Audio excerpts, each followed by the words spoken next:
US Iran की war में बेवजह अगर किसी का सबसे ज्यादा नुकसान हो रहा है तो वो है खाड़ी के बाकी देश यूएई, कतर, बहरैन, कुवैत और सऊदी अरेबिया। नमस्कार, मैं हूं दीपक मुनि और आप हैं मेरे साथ डे टीवी पर। तो यूएस ईरान को मार रहा है और ईरान का गुस्सा ये लोग झेल रहे हैं। ऑयल और गैस प्लांट्स डैमेज हुए हैं, एक्सपोर्ट्स बंद हुआ है और टूरिज्म ऑलमोस्ट खत्म सा हो गया है। और ये बैकबोन है इन देशों की इकोनॉमी का। 5% ऑफ जीडीपी की एनुअल ग्रोथ वाली ये अरब की इकोनॉमी जब से वॉर शुरू हुआ है तब से 2% तक घिस चुकी है। और अगर ये वॉर और लंबा चलता है तो किसी और के लिए भले ना हो, पर इन देशों के लिए ये बेहद ही भयावह होगा।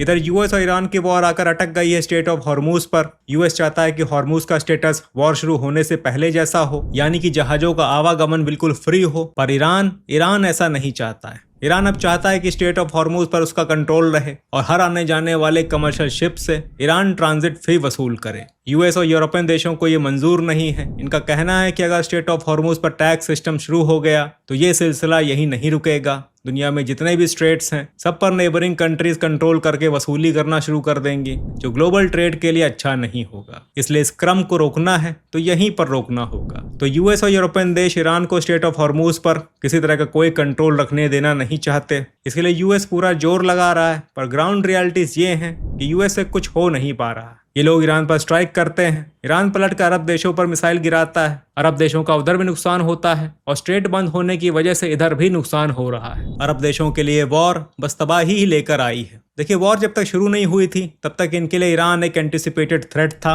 अब वॉर के बाद ईरान जो बनकर उभरा है वो अरब देशों के लिए ओपन और क्लियर डेंजर है। यानी पहले तो बस खतरे की उम्मीद थी, पर अब खतरा रियल है। और ये ऐसा खतरा है इसका ये सब मिलकर भी सामना नहीं कर सकते। एक वक्त पर सऊदी अरब और ईरान के बीच कंपटीशन चला करता था कि कौन होगा उम्मा का सरपरस्त, और ईरान जो बनकर निकला है इसने पूरा कंपटीशन ही खत्म कर दिया। उम्मा की सरपरस्ती तो बहुत दूर की बात है, अब नौबत ये आ गई है कि अरब देश खुद ईरान की सरपरस्ती में आ गए हैं। ये ईरान के सामने झुकने को तैयार है और किसी भी तरह का कोई भी समझौता करने को तैयार है। बस ये वॉर बंद होनी चाहिए। अब देखिए इनकी प्रायोरिटी क्या है। इनकी प्रायोरिटी ये है कि वॉर से जो अब तक नुकसान हुआ सो हुआ, अब आगे नुकसान ना हो। स्टेट ऑफ हॉर्मूज वापस खुल जाए, वॉर यहीं से खत्म हो जाए, इनका ट्रेड वापस शुरू हो जाए, इनका टूरिज्म वापस शुरू हो जाए और धीरे धीरे चीजें सामान्य हो जाए। अब यूएस से तो इनको कोई उम्मीद रही नहीं, ईरान से बोलने लायक ये है नहीं, इसलिए खुद एक प्रपोजल लेके आए हैं। इन दोनों ओमान और अरब के बाकी देश मिलकर एक पीस प्लान रेडी कर रहे हैं। इस पीस प्लान में सबने ये एक्सेप्ट कर लिया है कि ईरान स्टेट ऑफ हॉर्मूज पर कंट्रोल कर सकता है, जिससे इनको अब कोई आपत्ति नहीं है। ईरान भले ही वहां से टैक्स वसूल करे,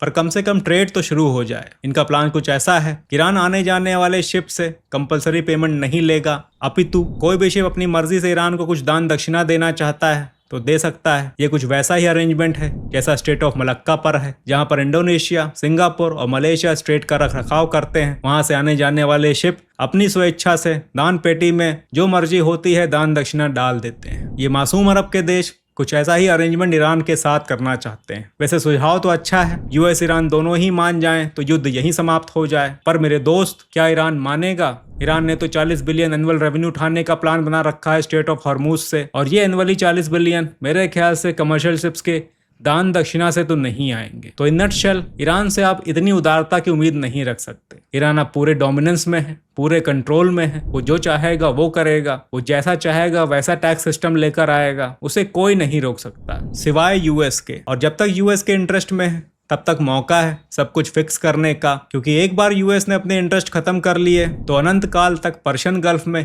एक ही महानायक होगा, निर्णायक होगा, और वो होगा ईरान। बाकी के देश कुछ नहीं कर पाएंगे। इनको ईरान की ही सरपरस्ती में जीवन यापन करना होगा। खैर, इधर आज ट्रम्प, नेतन्याहू और ज़ेलेंस्की से एक साथ मिलने वाले हैं। ज़ेलेंस्की तो अलग ही लेवल पर चल रहे हैं, क्योंकि यूक्रेनियन ड्रोन अब मॉस्को में घुस कर तबाही मचा रहे हैं। रशिया इसका कोई तोड़ नहीं ढूंढ पा रहा है, इसलिए सब कुछ इग्नोर करके रशिया अपने ग्राउंड ऑपरेशन की तरफ लग गया है। विंटर आने से पहले रशिया को डोनबास रीजन कब जाना है। पर ज़ेलेंस्की इस सबसे अनजान बनते हुए अपने ड्रोन अचीवमेंट्स को सेलिब्रेट कर रहे हैं। इनके टेस्टोस्टेरोन्स हाइपर एक्टिव हैं और इस वक्त इनकी एनर्जी का कोई मैच नहीं है। वहीं इधर ट्रंप और नेतन्याहू इस वक्त अपने कूलिंग पीरियड में चल रहे हैं। अक्टूबर में इजराइल में इलेक्शन है जहां नेतन्याहू के भविष्य का फैसला होना है, और नवंबर में यूएस में मिड टर्म इलेक्शन है जिसमें ट्रंप का हिसाब किताब होना है। इसलिए जब तक ये दोनों नहीं हो जाते, यूएस और इजराइल कूलिंग पीरियड में है। ये वो कूलिंग पीरियड है जिसमें दोनों ही कोई एक्सट्रीम स्टेप नहीं लेने वाले। ये वक्त है ईरान के खिलाफ मोमेंटम बिल्डअप करने का, ईरान को विलन बनाने का, ताकि नवंबर के बाद जब ये दोनों मिलकर कोई बड़ा एक्शन दिखाएं तो उसके पीछे पूरा पब्लिक सेंटिमेंट हो और उसे जस्टिफाई करने की नौबत ना आए। और इसलिए तब तक छोटी मोटी गोलाबारी से काम चलाइए, तगड़ी मार तो अब नवंबर के बाद ही होगी। चलिए फिलहाल के लिए इतना ही, मिलते हैं अगली वीडियो में और अपडेट्स के साथ।